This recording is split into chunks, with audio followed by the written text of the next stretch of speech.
Hello, greetings. This is me, Zahra Bazark.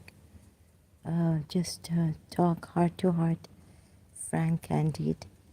I'm unable because so I'm not feeling well. I feel pressed down and scared, and I don't know what. So just going to see my feelings. It's like it's a Lahadin game. With all this, I feel the Muslims want to impose the religion on others. Like, okay, the Christians here on YouTube, but I don't know why, like, you can't leave Islam without, just being free in the sense, I don't know whether that I have to find out whether I'm free or not completely, or what I want to enslave myself in. Of course, I cannot work because of my condition, and I have found something, Providence found it for me, that I could do law. It just worked out that way that I could then later on. I was doing law in Pakistan. I left because I found something in London which my father could afford at that time and send me to London. So I was like, I hope this doesn't give you any loss, because maybe I won't be able to practice it, but I'll try. Like trying my best, take a step forward. So I was doing my law in Pakistan SM Law College. I joined, and if I didn't even go to London, I would have completed law in Karachi, Pakistan, from SM Law College. Okay, so Providence found something for me. I don't know why these Muslims, they come here and try to impose their religion. It makes me very it's claustrophobic. I don't know what fear they have, very deep-seated fear that if we don't follow this religion or fast, it's the fear they have been given. They're projecting it on others. So anything related now to this religion really makes me sick and makes me suffocated, because I'm taking help. Then the Muslim Arabs will say that she's being ungrateful and all this. I can't. So it's really terrible, suffocating. It's too suffocating. Maybe they've learned this, right? So my mother was very lenient with me. She wouldn't force things on me. And so I learned this way. Maybe they call it spoiled or something, that I was spoiled with her leniency.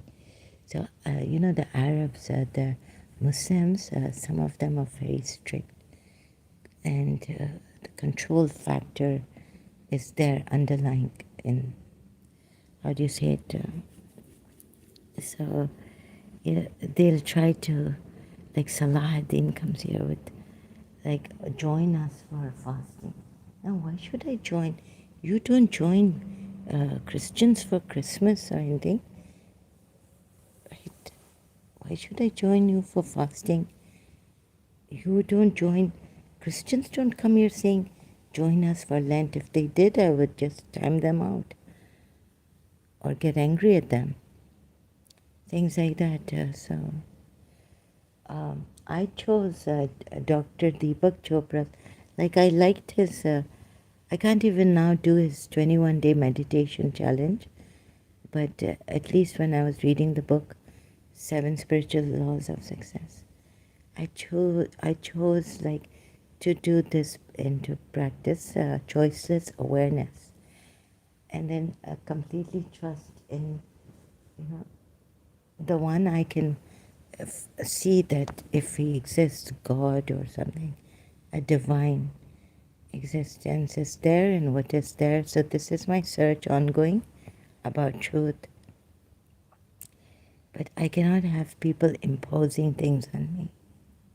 But life is like this, like you have to work and go, or we had to go to school, although I didn't like going to school and all this. So maybe, and then so they would say, but this your Hinduism you're following, and I'm sharing. So object to that also, that Vishnu side is like this. Um, but I don't think you should force people or influence them or try to convince them to follow you. If their heart, if the calling is such, then they would, if the heart opens up to that. But by these people, Muslims coming here like Salahuddin.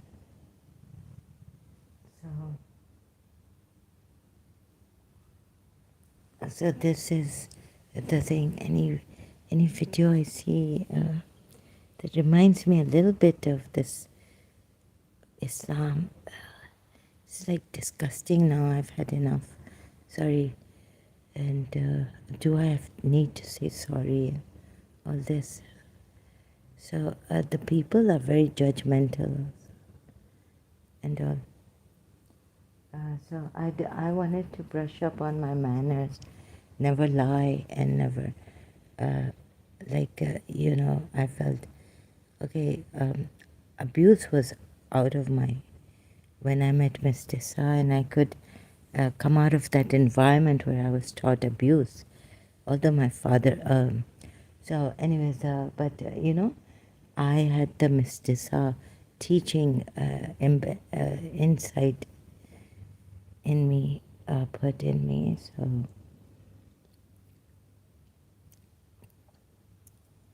I wouldn't abuse anymore. Like, thank God I came out of that bad habit and the environment. So this I liked, and I worked on myself during the separation also. And then how to become a mature person, read books on that. So, because you see, I'm in a Muslim country, and I'm obliged to them. I feel quite guilty also at times, complaining and getting angry. Due to my sensitive, it's become very terrible. Otherwise, I would just walk away from something I don't like, and I feel it's being shoved, or something I don't like, but stay away, disassociate. If I could go to a European country, I would go to a European country. I felt very safe in a European country. Like America, I could go to America, or where my aunt, a grand aunt was. So this, but unfortunately, became so attached to Pakistan, Karachi, that whatever was going on, we couldn't change their the things we didn't like. So we had to accept it in Karachi, but I wanted to live in Karachi because I was attached to Karachi. So not that I liked living in Karachi and London. We couldn't anymore afford to go there and live there. So this, now, thank God no Muslim is coming here. So forcing me, it makes me, it puts a lot of pressure on me. And, I don't know, the Salahuddin said that he's from Saudi Arabia. So it puts a lot of pressure on me. I can't leave this country, and I want to work, and so that God make no one dependent on others, but working, yes, you may be dependent on your company or where you're employed. Still, it's your work. See if you like it. And money is important. So this, uh, so there may be an element of control, controlling people instead of empowering them, or something like that. So on the one hand, I feel that beggars can't be choosers.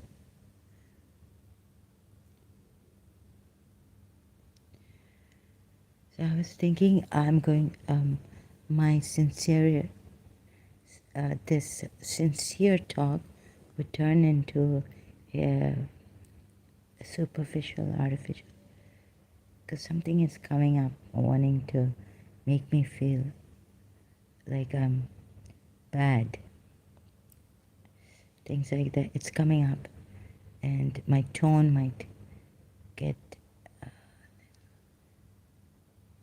so an Arab might come here and say, Salam alaikum, and how are you, sister, and all this, and give like they do, and soft spoken, and all this. I wish to die. Death is better than this. Arabs, an Arab coming here says he's from Saudi Arabia, and I checked his profile. Some lady there talking in Arabic. He's got some videos. So the Muslims, yeah, it took me a long time to get out of this religion. Actually, so much fear cast and all this. And any video that I see, I hope it's free from influence. I cannot anymore say that any video is now free, completely free from the influence of Islam. So, Muslims are very rich. They have oil and all this.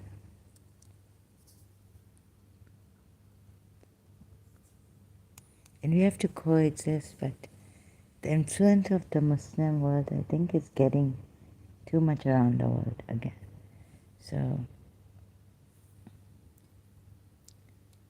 this.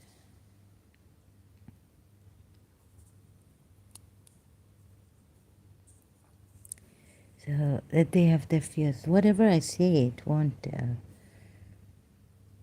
make a difference. Because no one is following me. Very few people.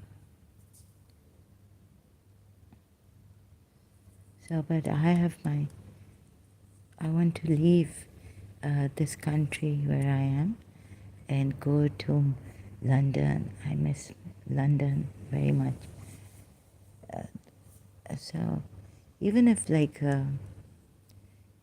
I just love London. Even if London is not the same, I want to go to London.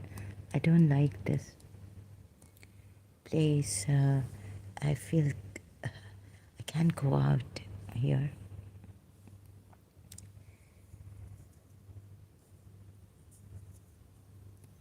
Much. I don't have freedom. Here, I have no peace. I don't like this place anymore. I miss my mother. No matter what she was, I miss her. Like whatever, my father, so her thing got aggravated. I miss my mother. I don't like people imposing, projecting their fears and this and that. What is healthy. Okay, it's healthy for you, please do that. Don't impose your fasting thing on us. your religion on me. Christians can come and do the same thing then.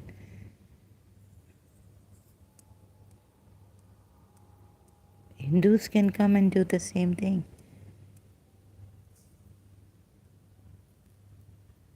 Would you like it if a Hindu came and said, become Sanatan Dharmis?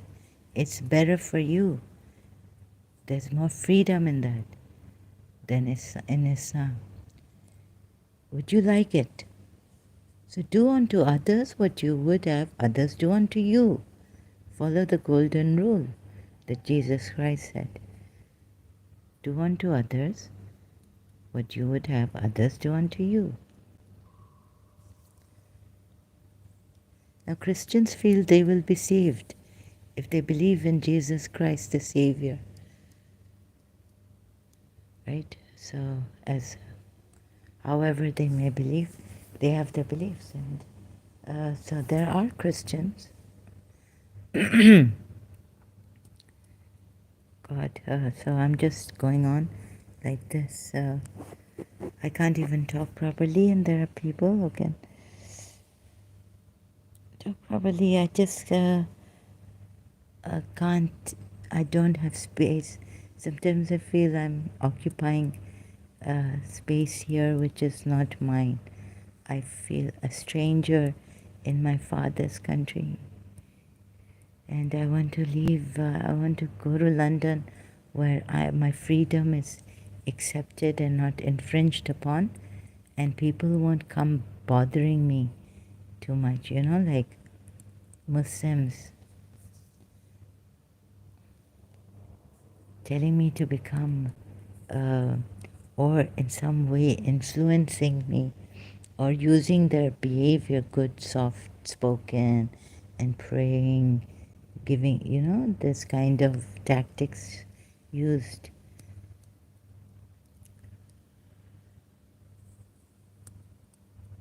And no matter what I show them, they're as stubborn as ever. So they won't, because it's cognitive dissonance, perhaps they still have very heavy influence of Islam on them. They think this is the true religion and this is going to save them and everyone. So now, like the Sunnis used to come if, one person of this Muslim friend I had. Now, she thought that doing no shirk is going to save you because Shias were mushriks, polytheists. So this,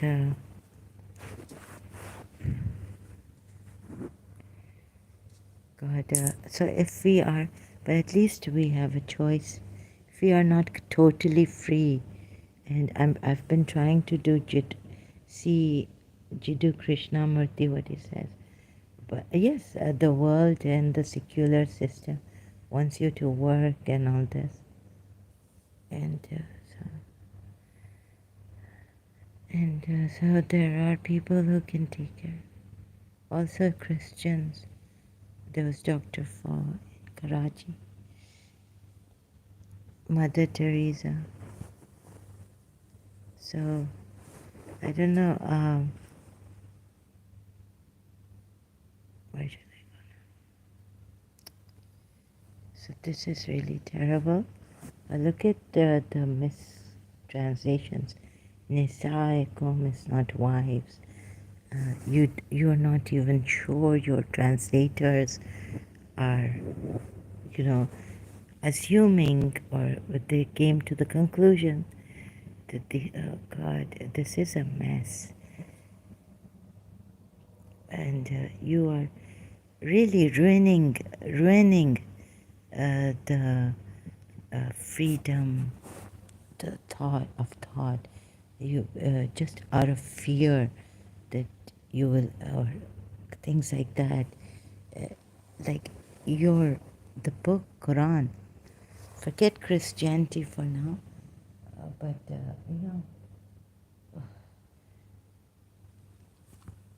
You are ruining your people.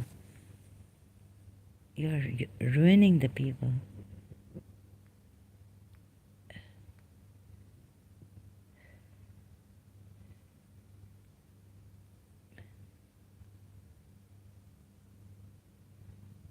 So please don't do that. I can only request you. I hope that you would respect the wishes, the request, and not be like those friends who come. When I request them, I'm not feeling well. Please, I need time for myself. Yeah, imposing themselves on us, their lives the way they want us to live. They're hidden control freaks. You know, um, like they want to rule. They want to have an upper hand on you. I found that out in a friend. It was very painful. Uh, some time ago, I thought she would listen to reason, but she hung on to her religion, her way. She was very, and then she started to show off her, like, look, I was like requesting her, please, I'm a Shia, and let me go to my ulamas and ask. She was like, no, I have this Sheikh Mamu and his wife, and so she started to show off her. I felt it was a boasting of who she knows and who can help me, but she now feels she's the upper hand. She wanted to have an upper hand on me. The Shias, we Shias have had such alims, religious scholars. Now she wants me to go to a Sheikh Mamu, right? Who had a video shop selling, and in our this thing, I know him. He had a video shop on Tariq Road. In our religious scholars don't sell, rent out movies. And on the sideline, do religious things. So would her Sheikh Mamu count or my... Sorry, I don't mean to put him down. Then she was like, oh my God, God knows where she had come to Dubai. Oh God. So where she was coming from, that hijab. Now on hijab also, she started to use the Jordanian King Hussein of Jordan's um, daughter-in-law. Oh my God, I was like, oh my goodness. We go on Bibi Fatima Zahra, we already know that she does head to toe hijab. So she was, I think these kind of people, they're hidden control freaks and they want an upper hand on you. That's all they want. And they're fake fraudsters. I just hope I don't start saying a bad word here or anything. The sickness or my illness get influenced. So anyways, let's see how far I can go decently. And really, I mean it. I'm very stressed, and I feel this like since Salahuddin told me he's from Saudi Arabia. Please, please don't bother people like this. Really, so I can't say all generalized, but I can say that through my own experience, I hope I sound as I am very, very sincere about this and not controlling, like control freak. Get out of this kind of a thing. Also help me so we can make a better So maybe have faith in humanity. We can find something better in this world. So without, influencing others to follow our paths, whatever way we, whether so this subtle, I noticed a subtle, very cunning, sly way that this person was about her control, headstrong woman. Uh, she just wanted to dodge my Shia Islam and to get an upper hand on me. She was like, well, I've gone to God knows, like that.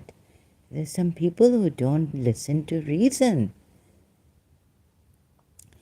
And we can't have a proper eye to eye level, sincere, honest conversation, right? So this thing is terrible.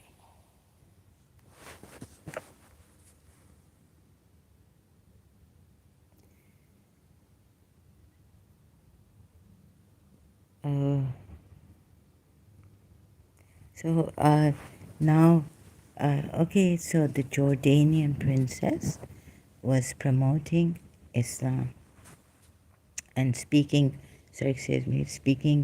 for Islam. Okay, so, but I was telling her, please excuse me, sorry, thank you.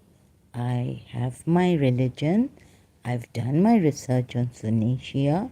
And the Jordanian princess, she's a Sunni Muslim. She's now the Queen of Jordan, right? So I was like, sorry, please. But what I detected, like this, okay, Queen Rania, what's her religion, right? See, but we already know the Shias. I was a Shia, so I already know if there's something wrong in my religion, then I correct it, right? I give it to my Shias. But this, why should I take I mean, with due respect, her religion, her way of Islam, right? Queen Rania, she was promoting Islam. That's okay. You can go there. But I've done my research on Sunni Shia. I found Shia Islam better than Sunni Islam. Islam, religion. Doesn't say Sunni, doesn't say Shia. Okay, so, right? And I know that she's not a Shia, right? So then I got so angry. My God, I just had enough of these people coming here, in a very. They want to have the upper hand. It's like this control, this ego is very clever, cunning. Won't allow you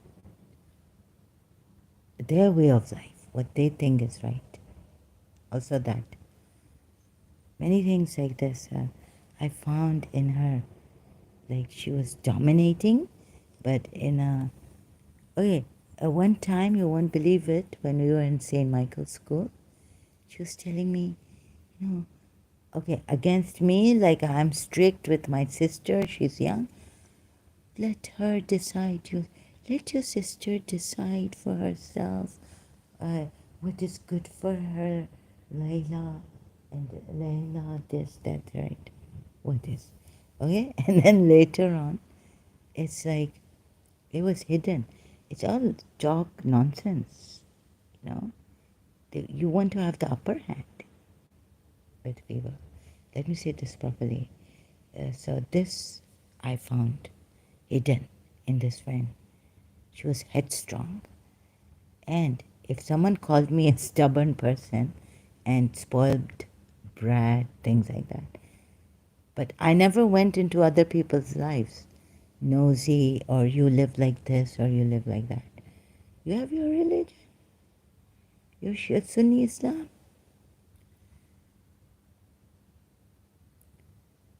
Right? We followed the grandson of Prophet Muhammad after him, after Prophet Muhammad, after, like, this is continuity. So it's not like we follow a different religion, but we follow a more close person to Prophet Muhammad who has said, so I've done my Sunni and Shia research.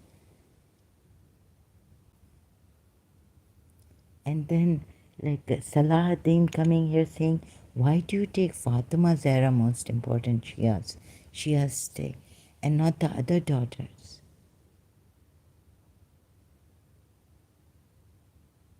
Okay? So from, how do you take the other daughters of Khadija and Prophet Muhammad as most important, right? I mean, all of them on equal footing. You see in Surah Yusuf that not all brothers were on the equal footing. Then how come God chose Yusuf? Yusuf, right? He had seen a dream. He became the next prophet after his father, Yaqub. So there were other sons of Yaqub. I sound like Ali Dawa in the end when I relate to you the look. Now the Salahuddin, like against Shias, says, you know, of course there are some Christian lady said that we don't, like my, if we don't do this distinction, right, between my children. I don't. A mother told me, this Christian mother. Now, because it has a bad effect on the other children. The favorite one, you favor. Excuse me. So now you see what has happened here. Surah Yusuf. God has chosen one son of Hazrat Yaqub. So the Muslims, when it comes, they find great ideas against Shias. Whatever little hole, like my Christian, this friend of mine in Karachi, her name was Nasreen. She told me, Shaitan finds small hole, he will come in. You know, like the tea, what's that? I've forgotten that word. You know, like tea bags. So, no, the tea leaves and all, what are they were called? So we strain the tea leaves. So Shaitan finds those little to come through the holes, like the water comes through, like that.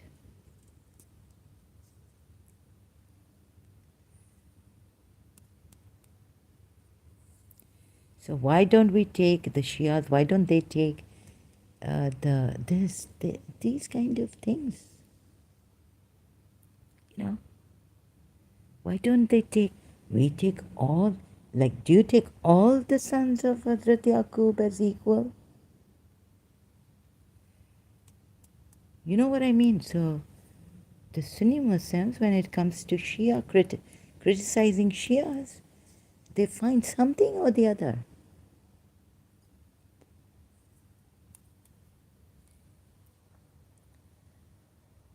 As Yusuf said to his father, "Oh, my father, surely I saw 11 planets and the sun and the moon, and I saw them prostrating to me." No.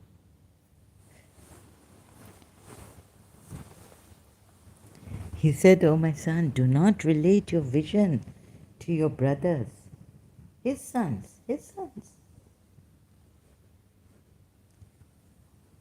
or they will contrive against you a plan." Indeed, Satan to man is a manifest enemy, right?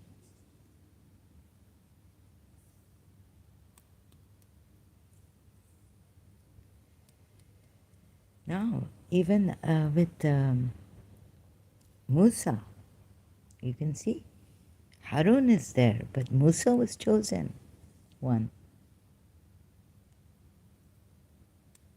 So thank God this came to my mind.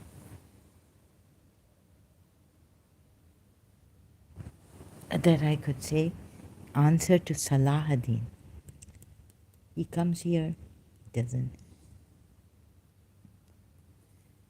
Now the thing is, I'm beyond this. Good God, it's not that. Yeah, I don't want to follow this religion with fear. I want you people, you see, as connecting with my past. Now you see, Paramahamsa Vishwananda's Bhakti Marga, this, I didn't see this. There's this thing, I got Radharani and Krishna on Holi. I looked at the moon and I said, "Oh moon, please help me remove the evil on me." Full moon, or just a day, short from being full moon. But no, Abhishekam, then I said Abhishekam. I remembered, just one word, Abhishekam, or Bhakti Marga will be having their Abhishekam. So what happened is I went listened to that Abhishekam, that's why, because that night I went out to the grocery, no, sorry, I had to go out again to return something that I didn't like I bought from the from where the supermarket is, so like that, from a shop. So I had to go there, walking distance it is. And then I saw the full moon that night. I mean, it's just one day short, maybe here or what. So I said, "Oh, Abhish," I said, "Oh, moon, help me, please remove this." Um, I prayed to the moon.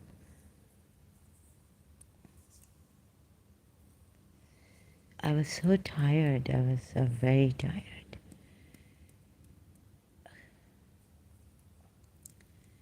So then, as I was going through some things, on my home page came the highest. This kirtan came of Bhakti Marga. Paramahamsa, excuse me, Vishwananda, the highest worship that. So I'm searching.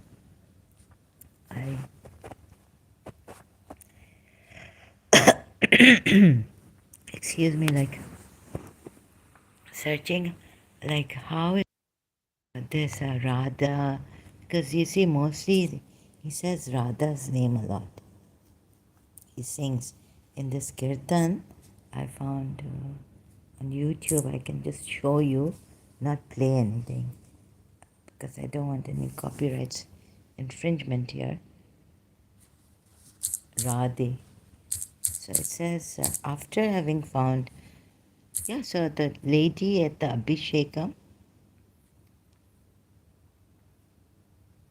here it is, Radhe Radhe.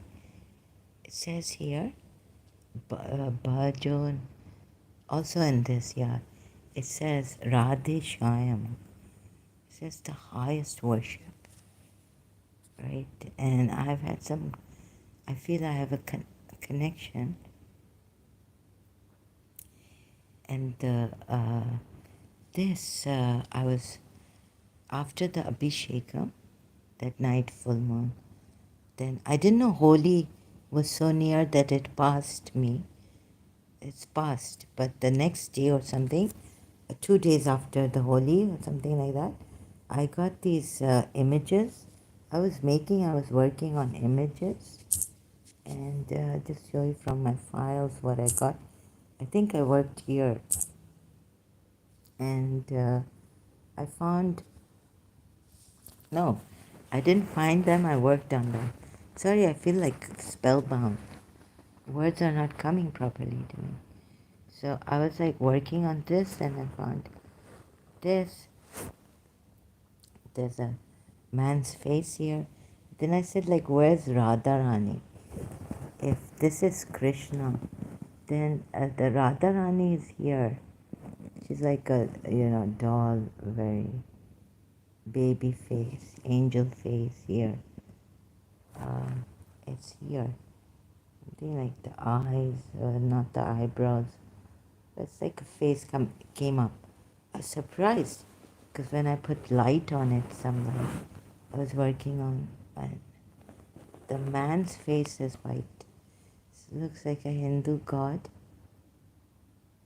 Because first I thought, I was like, is this Shiva?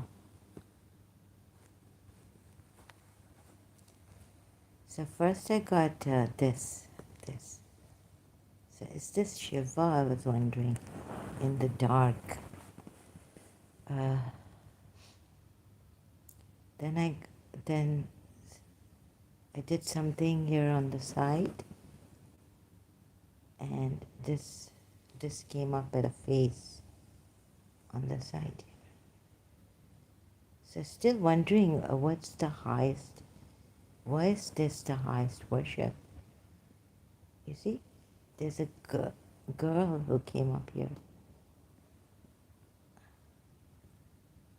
Her lips, like, you know, and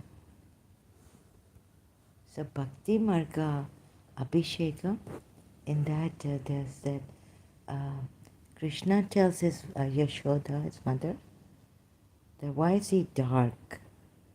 So his mother tells him to go to Radharani, and he doesn't.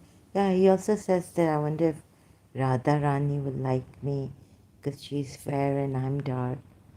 So she tells him to go to Radha, and she will color you up with the colors. Tell her to color you up. Put colors on your face with the one she likes him to be in, the color she likes. So pink, Radha Rani used pink, red, things like that kind of color. So I found this, I made this actually, it just came up like this. So after Holi, 2 days after Holi, you see?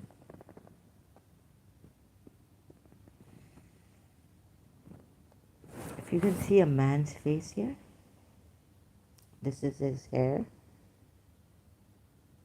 Then the girl has turned up here.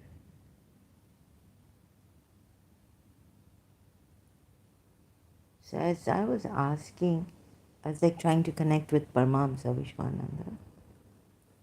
As I was making this, I didn't see the girl first because the light over, you see, there's no girl here very apparent, right?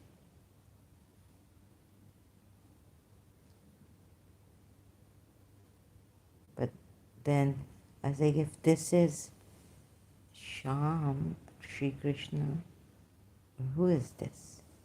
Then Radharani will be nearby. I can't see Radharani. There's someone here doing in a meditation posture. So Paramahamsa Vishwananda, just without thinking, I asked, connecting with him. And then slowly it appeared. She appeared.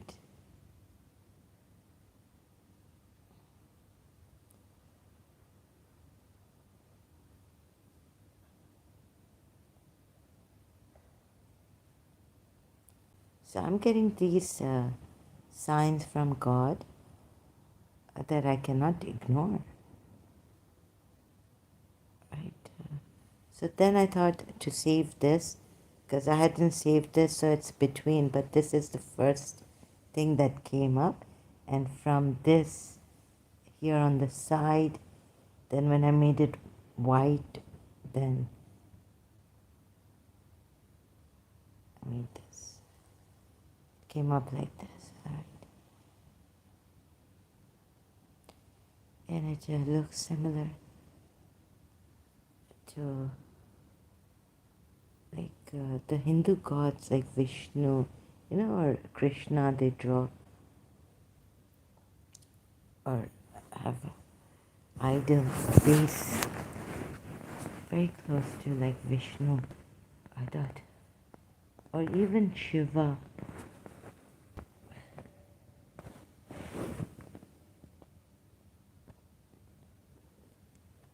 So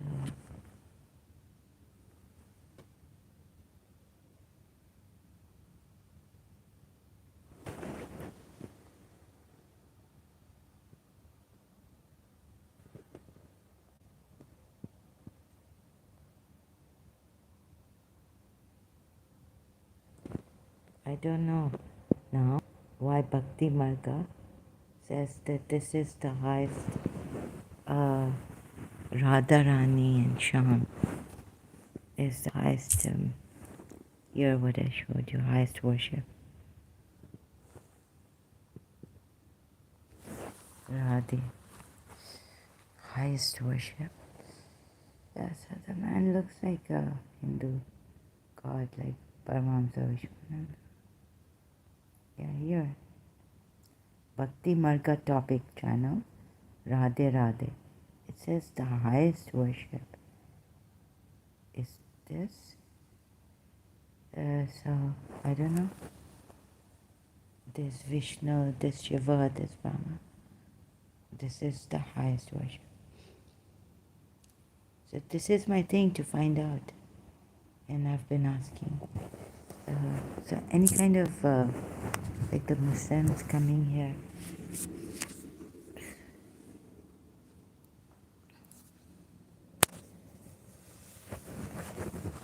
So then I realized that, my friend who was ex-friend, she had this, like, actually, she wasn't, she was like showing, it was subtle. I told her, no, look, my friend Mariam is a Shia and all this. So you know what she told me? Goodness, is your friend Mariam also going to bash me? What? So I was like, what is she saying?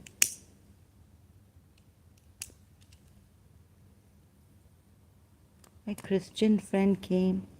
Mariam was explaining to Libby because at my place, they both were there in my bedroom. They'd come to visit me. So since I was in this truth-seeking thing and religion, yeah, I was in my Shia Islam a lot. Then Libby was asking. So Mariam was explaining so nicely to Libby, my Christian friend, that, we don't, about certain things, that we don't follow things blindly. And so Shia Islam, I was like, oh my God. And there was nothing, no bashing or anything like that. So I felt this Sunni friend, some Muslim friend, was weird. Like she started to show her true colors in the end. Headstrong. Came up in her that I could see. She wanted to have the upper hand. Despite my telling her that, look, I prefer to go to my, she wouldn't allow, like she was like, no, Mashihu Mamo, it goes for interviews, like he goes to these gatherings. And his wife will tell you, like she will, what is this jalbab, outer covering, and I've been to uh, Asma and some other ladies forum, and they're still debating about the hijab thing.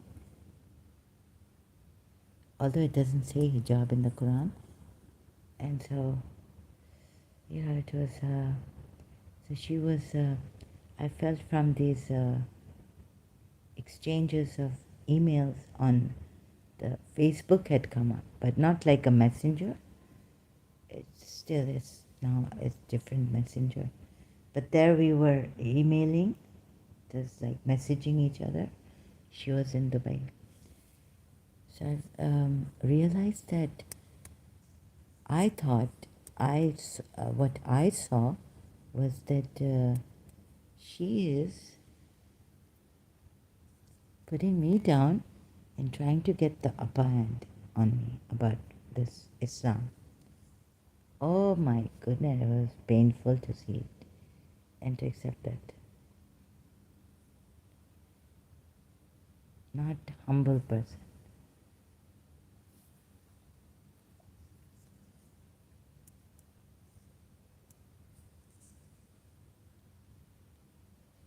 So that's scary. It's scary because, you know, this person later on tells me that no, I get along, Canada, and no, but she, about her religion, she would tell me about, like, indirectly, I can't, how she used to throw things, you know, at me, that we worship only one God. So she would be, I would be taken like aback. All of a sudden, she would start to throw these things at me. A long time ago, from St. Michael's School, O level, not that much as A level. So when she was in Karachi, so this, what else is there? So there are people, like you don't know, what monster. So someone told me that this shaitan comes in many garbs, right? No, and what would they tell me? But I realized myself that yes, this person seems like very friendly and outgoing and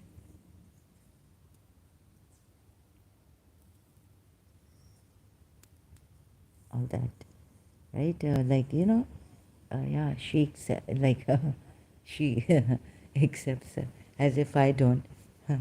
Christians, and I will have been in London. I've never imposed my religion on others.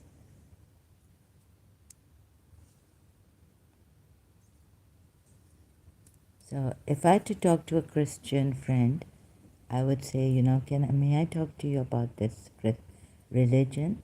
Can you please help me? I would be very out, straightforward, sincere, and honest with them, upright, upfront. But I would, tell them that I want to talk about religion.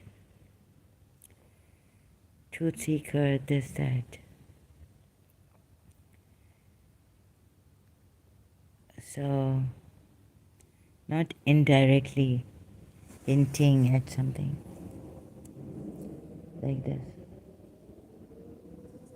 So, yeah, once in the church I was where, so I asked my friend Libby when we came out of the church, 'cause I was in that church, and then I thought maybe I would ask her, like, this thing was bugging me, that the disciples of Jesus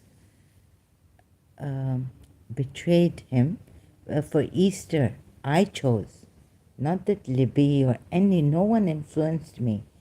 The reason why I ended up was another reason now why I ended up in the church, going to the church before even we became close friends. I think I used to go to the church mass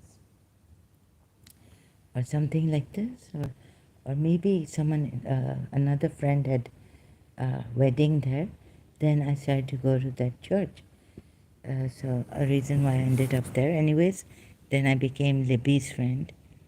So I asked Libby one thing that was bugging me, because you see, Imam Hussein's we don't call them disciples, we say Sahabas, Asbabs. Uh, okay, Imam Hussein's friends in Karbala never deserted him. So this question I asked Libby. And Jude, once my friend, Christian friend, I asked him. No, I didn't ask him anything. But I was talking to him over the phone about Ali Asghar. It was Muharram, just Muharram had finished or something. It was in my mind. And my friend Jude called. And I started to talk about this. And there was a magazine article on Ali Asghar, and I was telling him, Jude, this thing about our religion. So this way, that you know how Imam Hussain prepared his wife, mother of Ali Asghar, and this I went on like that. So these two times I didn't properly prepare my friends that, look, I'm going to talk about my religion. Is it okay to discuss this? Like that. Otherwise, for us, it was not okay to even discuss your religion with another. It wasn't okay. Like that, right? So for us Shias, I mean, personally, I would not bring up my religion or ask any Christian about their religion, um, or talk like this about religion. I thought we keep it personal. We keep our religion personal. Keep our friendship away from this religion. Never talk about it. But there's a time when Miss Tissa told me herself, she never spoke about her religion to me. She never asked me to come to church or this or that. But yeah, then during the separation, when her priest was there, she just took her priest to help me. She just asked her priest to talk to me in her house when I was there outside her house, that you should keep friends your age, boys and girls and all this, instead of this elderly lady, you know, things like that. So the priest was helping me in that. And but she herself told me, when we were not separated, or maybe we were just about to separate, she told me she's half Catholic, half Shia herself. She told me, and she herself asked me to take her to the PECH's ladies Akamatam. So I took her there. This is about it, and we are not, I mean, personally, I don't feel, I think we're not allowed to, not in the sense that it's obligatory, but it's just not ethical to talk about our religion. Like if I went to the principal's house, no matter how much I wanted to share with her, you know, today, mommy, this happened in Muharram Majlis, but I would refrain. So myself, and no matter how much I wanted to talk to her about it, I would refrain.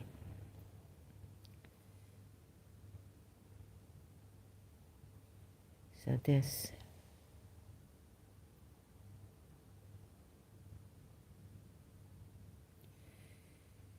what else is there? I need to keep on for the record.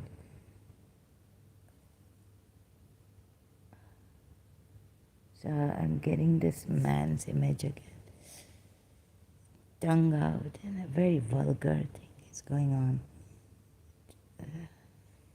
So I'm very weak now with the case study. I had to read something about, maybe it's my reincarnation that has got into me, and the feelings come very strongly about Mummy, Mrs. Manira Guzar, whom I call Mummy. She's not my biological mother.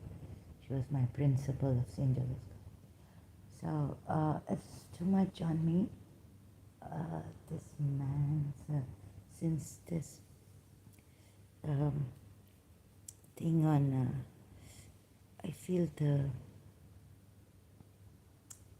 and you know, we have a lot of this prostitution here.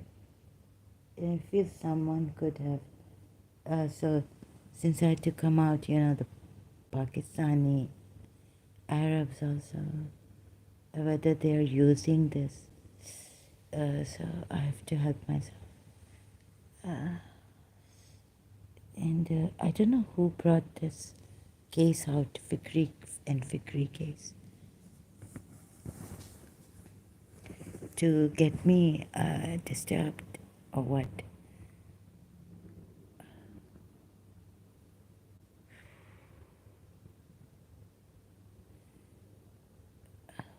Sorry, give a moment. Oh, so I thought I'm going to go this time again, but Parman Savishman. So I don't know whether, allowing this thing to happen to Radha, me, where they've communicated to me long time ago.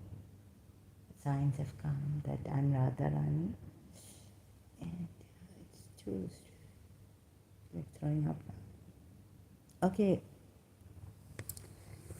I will have to take a break now. I don't want to take a break. So, Ibrahim Fikri, if I am Mummy's mother, biological, reincarnated, Ibrahim Fikri was my husband, Mummy's father, Mrs. Munira.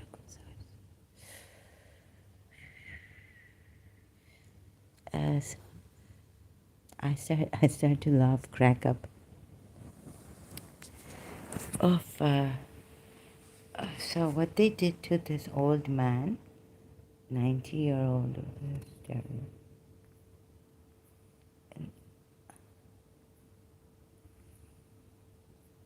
so as much as they want me to die or lose it, I still survived.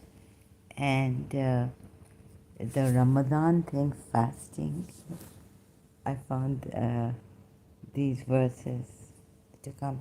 I found the strength to come. They will be trying to,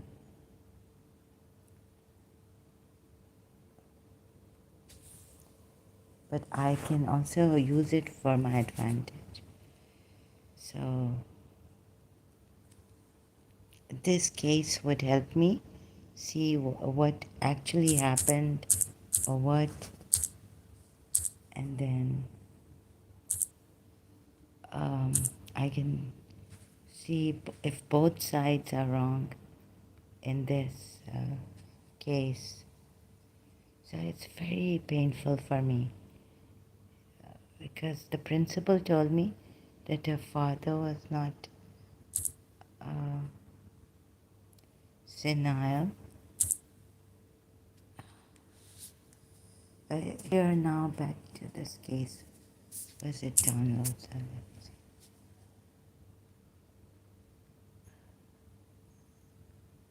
This is a killer. So what I came to the conclusion about maybe the nephew, Tufi Fikri, and Fatma Fikri and her husband. Fatma Fikri was one of the daughters. They brought the case against their father, uncle,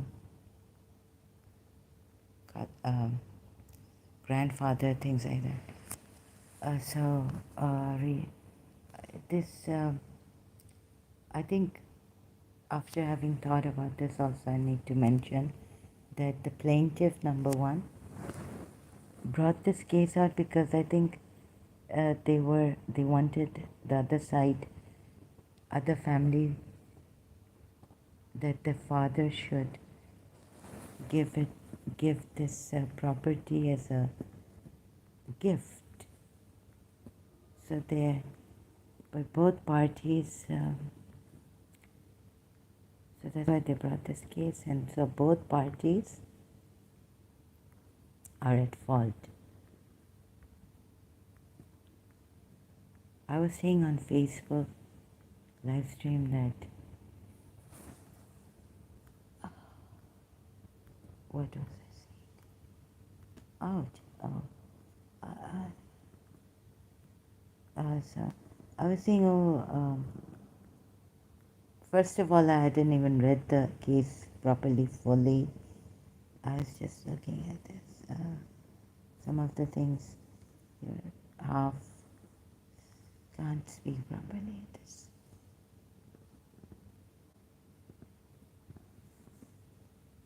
Tawfiq Fikri and others versus Mrs. Umhani Fikri and others. Others is Miss Munira Fikri. Oh, it's too stressful. Yes. Oh, okay. So, these times when I'm feeling like this, I don't come online. You don't know how miraculously I come passionately for the the mobile. So it's very taxing on me. Sorry.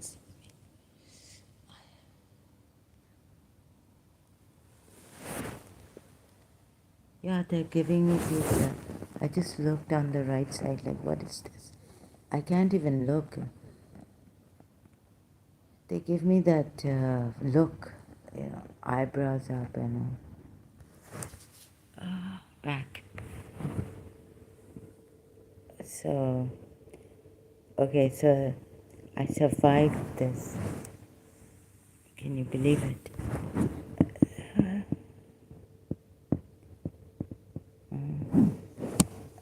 So, the address and all, they've been.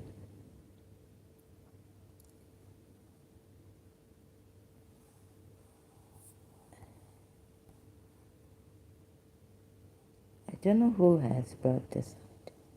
So, this declaration of gifts.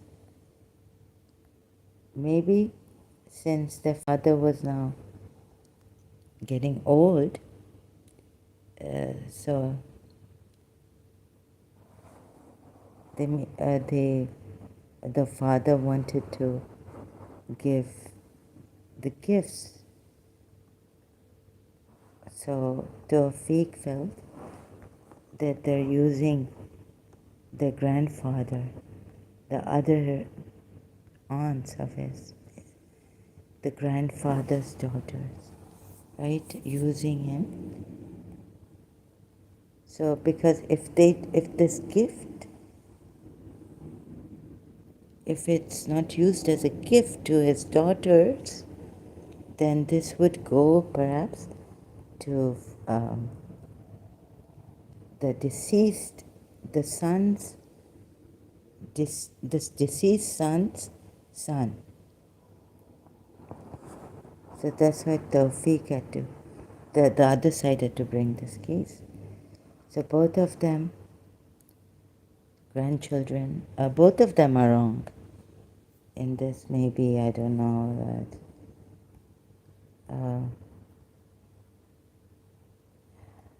and what is written here. So this was a killer, but it hasn't killed me as yet.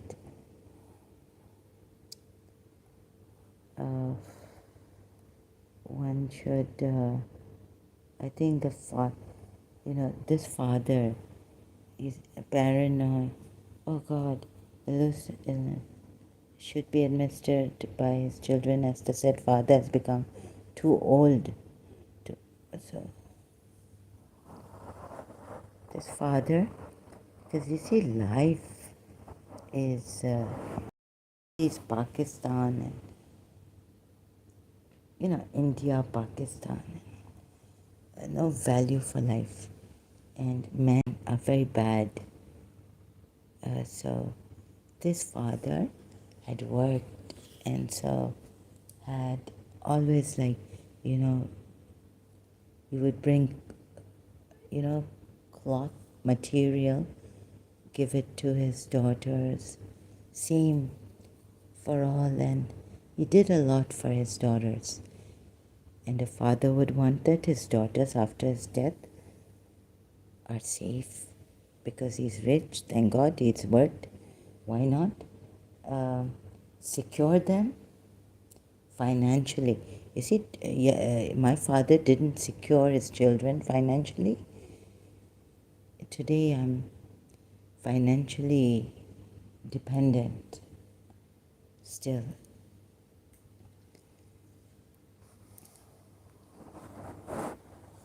So it's not right.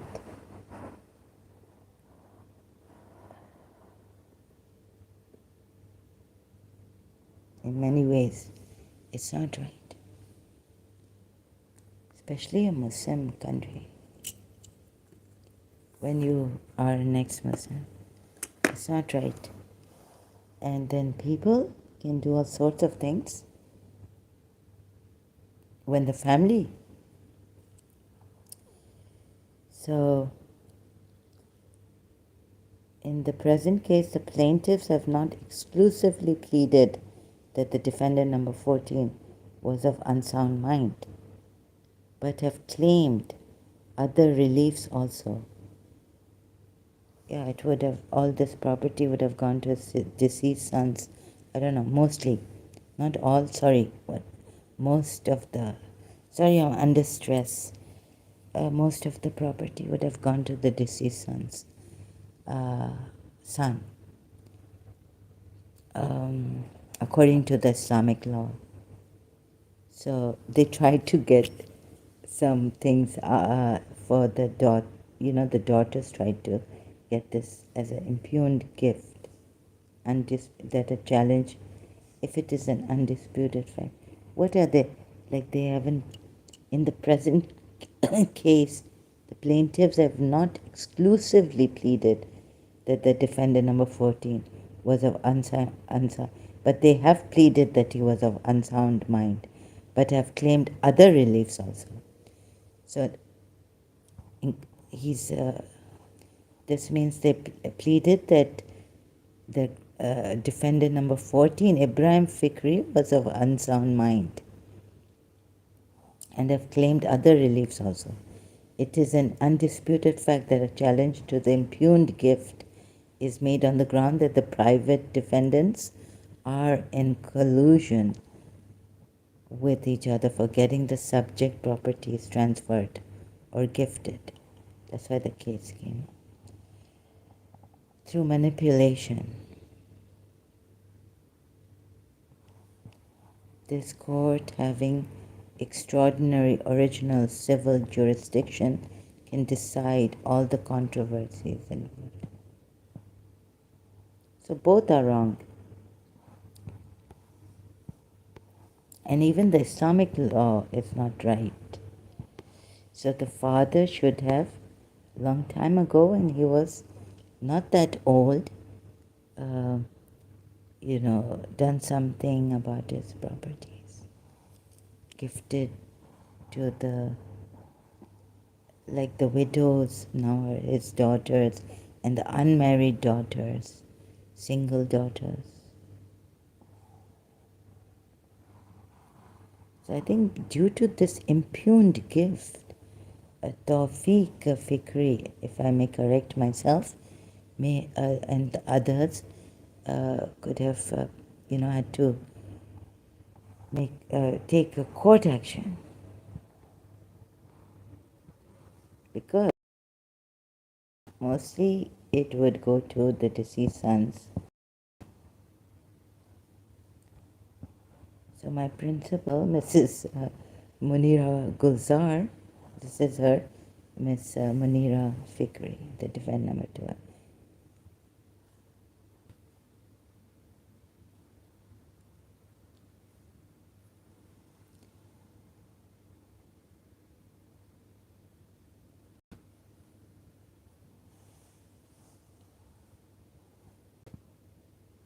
Was, I don't know, I haven't spoken to her, but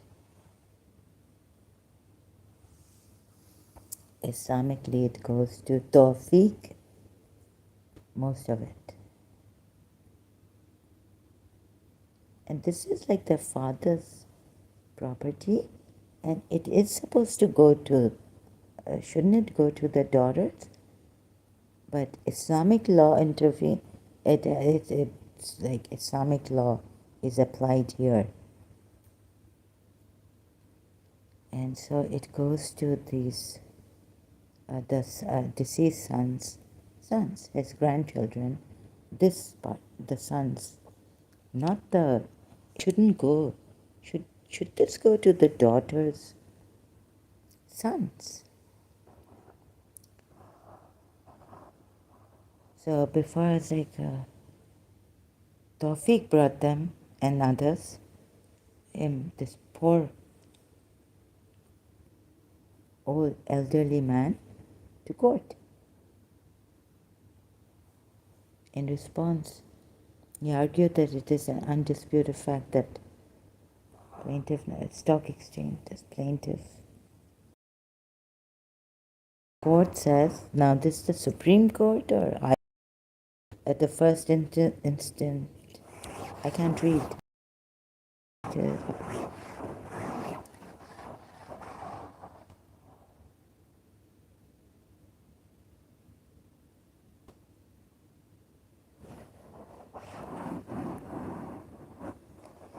So, yeah, defendant number 14, 6 daughters, and plaintiff number 1 and 2, the 2 grandchildren from the deceased son of the defendant number 14, and the subject properties are to be distributed. I haven't read the whole thing, sorry. Amongst the parties here too, in accordance with the Islamic law of inheritance, as per the respective shares of each private party in the inheritance. So respective shares in Islamic law prevails, right?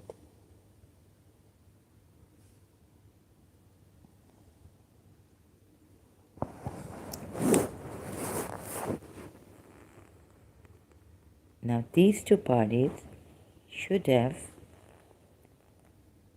but one of the, like they went through the Islamic law of inheritance, most of it would go to the sons, deceased sons, here in this case, deceased sons.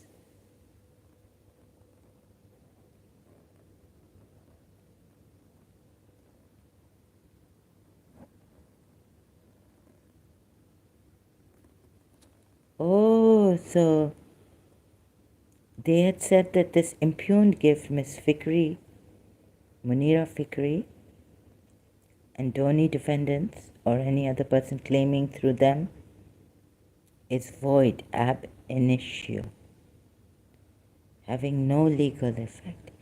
So for this, the other party, plaintiffs, brought Ibrahim Fikri to court, and his daughter Munira Fikri.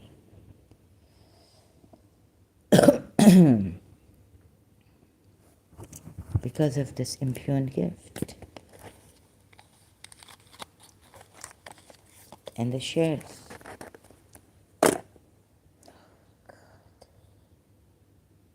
This is what they did to their father. Oh my God. So, unfortunately, Islamic law is terrible, right? Whatever law that says this, shouldn't, like when you see, shouldn't equity in this, in, if they were in Britishers, when does equity intervene in inheritance cases?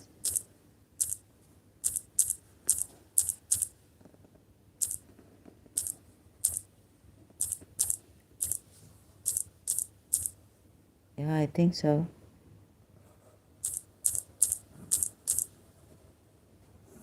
Like you see the wife taking care of the house, it goes to the wife then the house.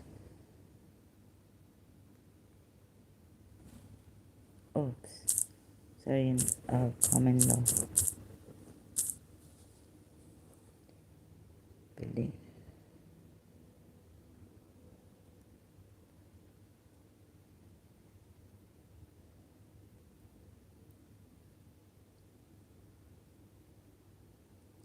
Equitable injunction,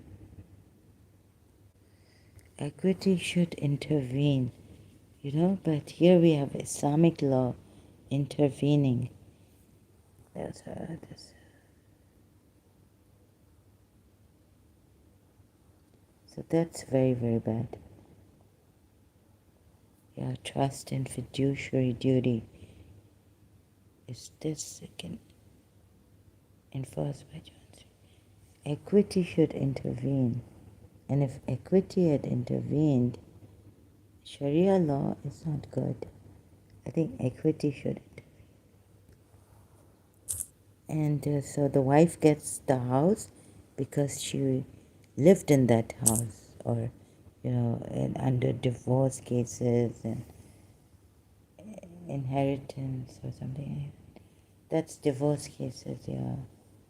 So I don't know.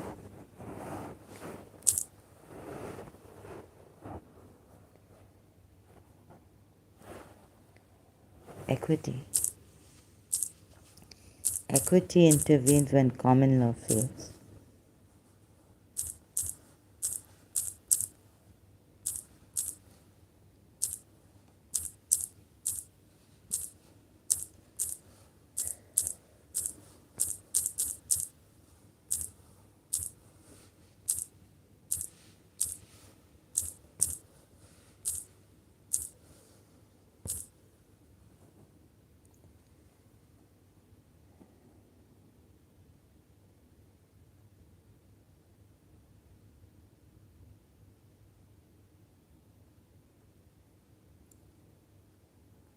Oh, God. Equity intervenes when common law fails. This was a quote we learned studying in London. So,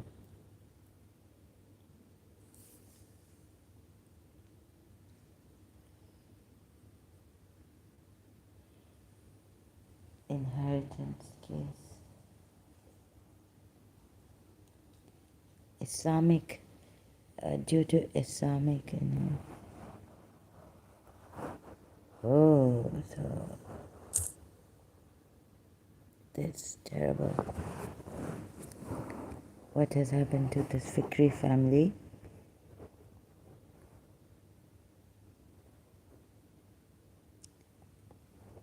Oof. I'm not a person with too many words, but when I went mad, I started to talk, because I can't talk.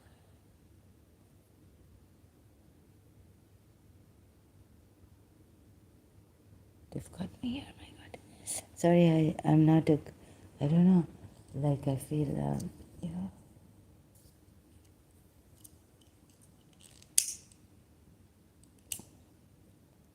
what's this? Oh, God.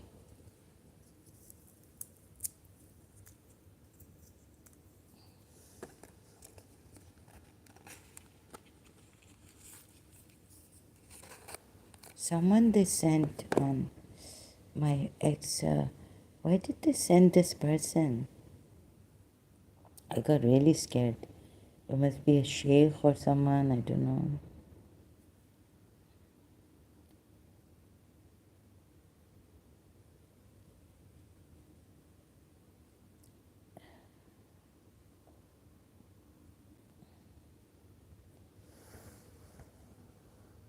What should I say? I'm feeling very stressed here.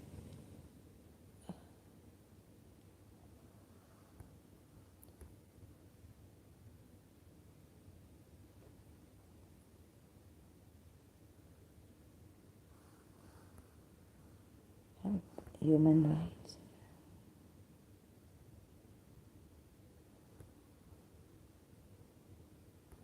I don't know why they started to do a lot of attack.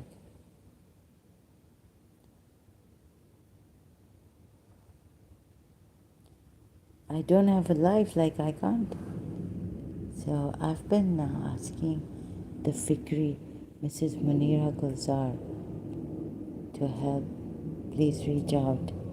She also told me once, out of humanity, we should do something. But here the case seems that both of them, as the court says, are wrong. About one, the plaintiff is wrong about the unsound mind of the defendant 14.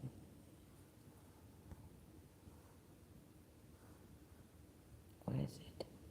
And all this, and then the impugned gift.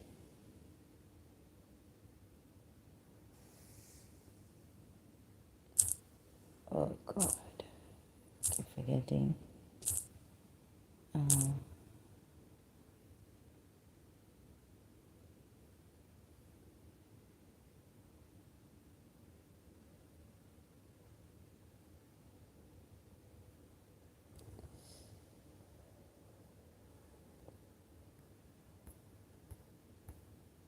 So Islamic law is terrible.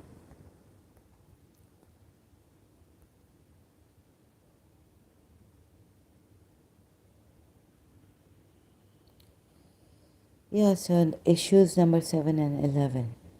For the foregoing reasons, I hold that any transfer of the aforementioned subject properties based on the impugned gift in favor of donee defendants or any other person claiming through them is void ab initio, having no legal effect.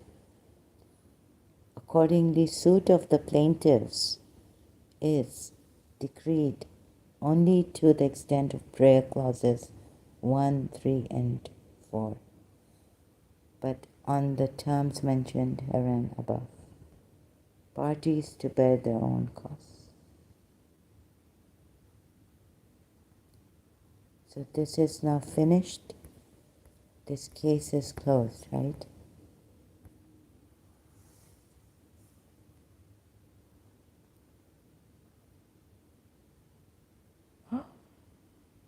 Secondly, once it is held that the impugned gift document is not a genuine one, then mentioning of the date 24/3/1985 on the impugned gift, which is only 6 weeks after the above recommendation letter for the Karachi Stock Exchange, was signed by the said defendant, number 14, loses its significance or is irrelevant, although from the evidence led and unrebutted record in this regard, including that of other courts,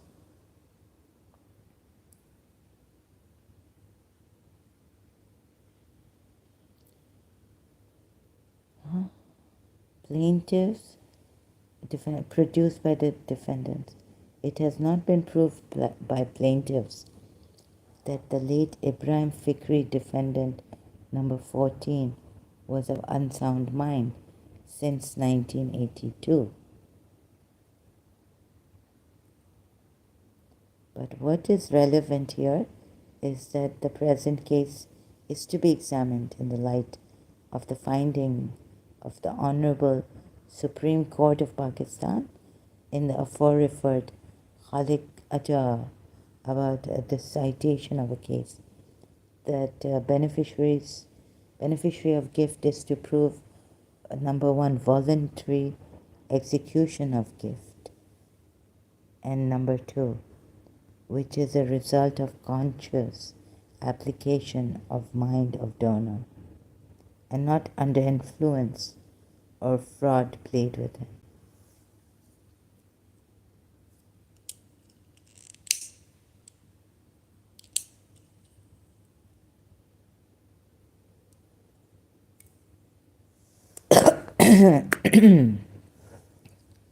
So, no, I mean, you have to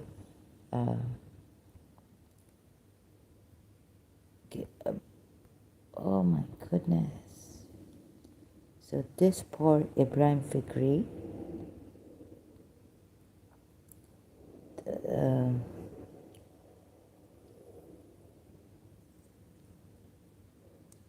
oh my goodness. I see it, but I can't say much about this. So,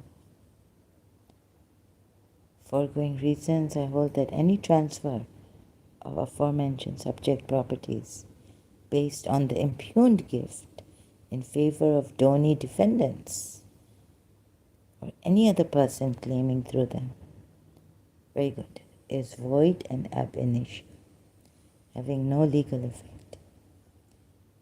Foul play in this has happened.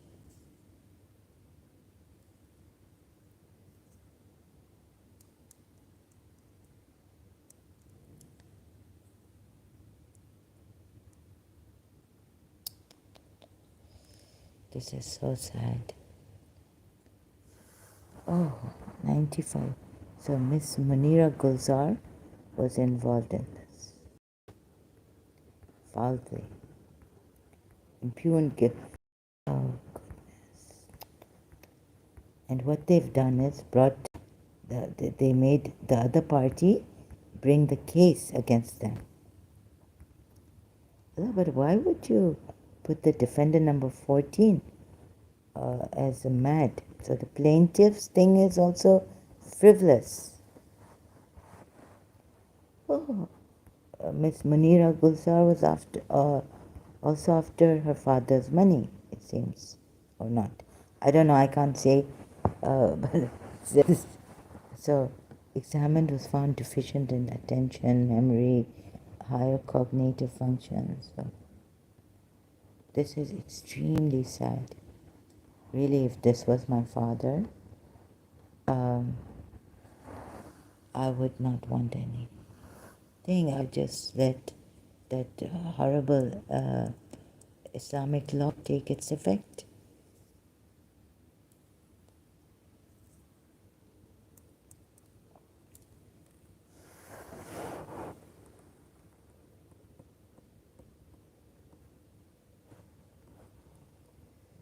This is very, very sad. That's why these, and so the plaintiffs also, I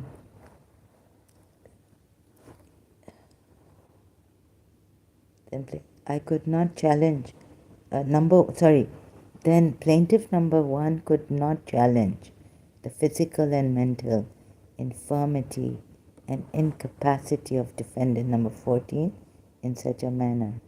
And in this regard, the very stance of the plaintiffs is false and frivolous. Let me read this again. In response, Mr. Muhammad Safdar, I don't know, so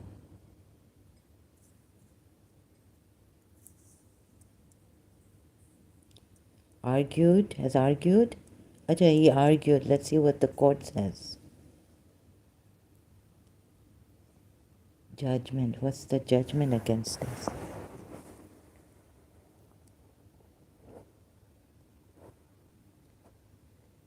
At the first instance, the arguments of the defendant's legal team appear to be convincing.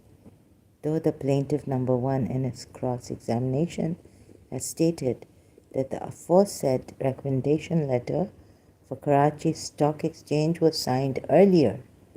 But the fact remains that the authenticity of the above letter, Exhibit 917, is not disputed, nor the plaintiff number one led a contrary evidence.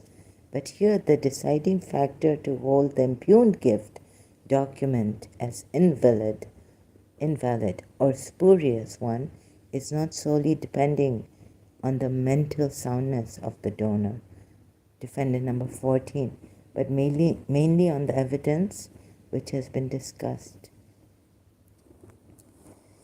Fundamental valid gift, therefore the said impugned gift is a nullity in the eyes of law.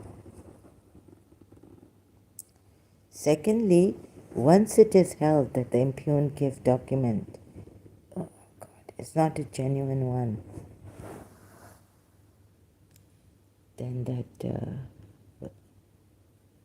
then mentioning of date 24 March 1985 on the impugned gift, which is only 6 weeks after the above recommendation letter for the Karachi Stock Exchange was signed by the said defendant number 14, loses its significance or is irrelevant, although from the evidence led an unrebutted record in this regard, including that of other court cases pursued by the said defendant number 14, produced by the defendants, it has not been proved by plaintiffs that the late Ibrahim Fikri defendant number 14, was of unsound mind since 1982. But what is relevant here is that present case is to be examined in the light of the finding of the Honorable Supreme Court of Pakistan in voluntary execution of gift, and which is a result of conscious application of mind of donor and not under influence or fraud played with it. No influence or fraud. So the appraisal of the overall evidence and invoking the rule of preponderance, particularly in view of the discussion of expert evidence herein above, inter alia, that he was unable to handle his worldly affairs, then at least in my considered view, now this is the judge, looking at the old age of defendant number 14, 95 years old, at the relevant time, and considering the undisputed fact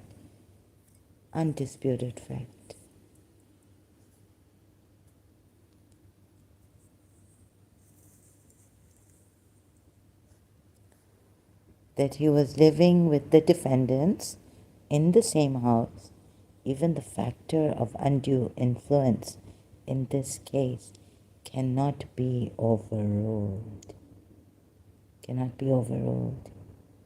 Oh. But in view of the above finding on issues number 1, 2, and 3, this issue of obtaining signatures through undue influence has become irrelevant, as signature of the donor defendant number 14 on the impugned gift document exhibit could not be proved by the defendants.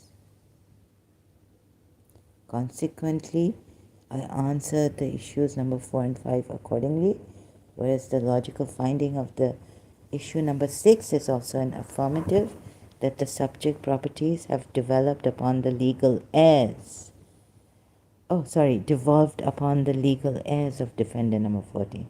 That is the plaintiff number 3 and private defendants, the 6 daughters of the defendant number 14, and plaintiffs number 1 and 2, the 2 grandchildren from the predeceased son of the defendant number 14, and the subject properties are to be distributed amongst the parties here too, in accordance with the Islamic law of inheritance, and as per the respective shares of each private party in the inheritance.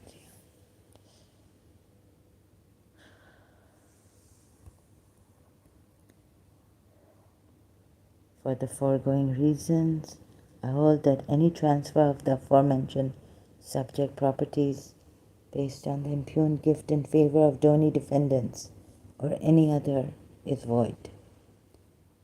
Ab initio, have no legal effect. Accordingly, suit of the plaintiffs is decreed only to the extent of prayer clauses 1, 3, and 4, but on the terms mentioned herein above. Parties to bear their own costs. Judge, no signature, nothing. Oh.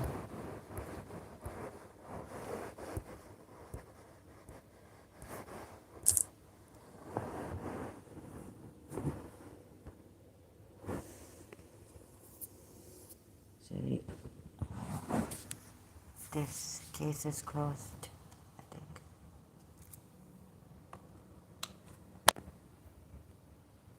Hopefully. Thank God.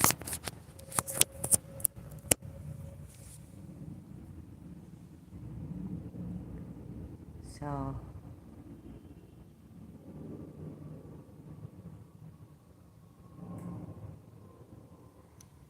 it's money, money, money.